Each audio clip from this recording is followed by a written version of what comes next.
శాసనసభలో గందరగోళం నెలకొంది. సభలో బీఆర్ఎస్ ఎమ్మెల్యేలు ఆందోళన చేస్తున్నారు. రాఘవ్ కన్స్ట్రక్షన్స్ వ్యవహారంపై హౌస్ కమిటీ వేయాలని నినాదాలు చేస్తున్నారు. మంత్రి పొంగులేటిని బర్తరఫ్ చేయాలని నిరసన చేపట్టారు. బీఆర్ఎస్ సభ్యుల ఆందోళనపై మంత్రి శ్రీధర్ బాబు స్పందించారు. ముఖ్యమంత్రి సీబీసీఐడీ విచారణకు ఆదేశించారని, రాష్ట్ర స్థాయిలో దానికంటే పెద్దది లేదని స్పష్టం చేశారు. మళ్లీ సభాసంఘం అని అసెంబ్లీ సమావేశాలను అడ్డుకుంటున్నారని ఆక్షేపించారు. ప్రజలకు సంబంధించిన బడ్జెట్ పద్దులపై చర్చ జరగాల్సి ఉందని, సభ సజావుగా సాగేందుకు సహకరించాలని బీఆర్ఎస్ సభ్యులను కోరారు.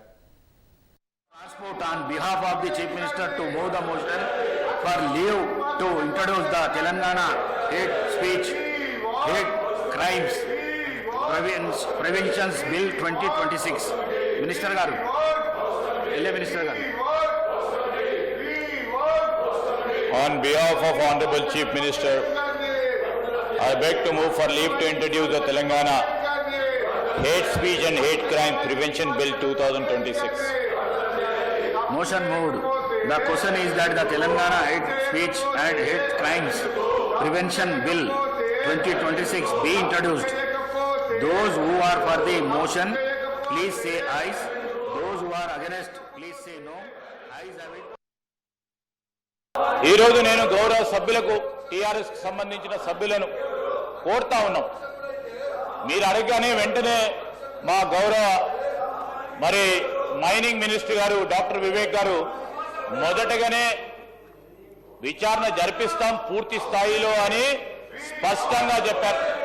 అయినా కానీ ప్రజాస్వామికంగా ఉండాలి.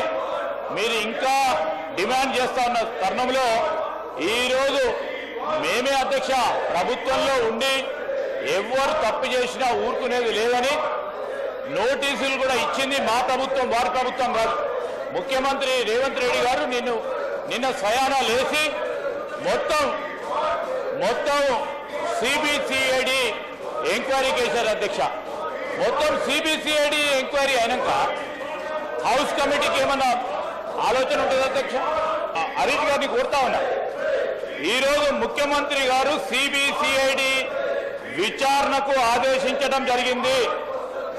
రాష్ట్రానికి సంబంధించి, రాష్ట్ర ప్రభుత్వానికి సంబంధించి this is the highest level of inquiry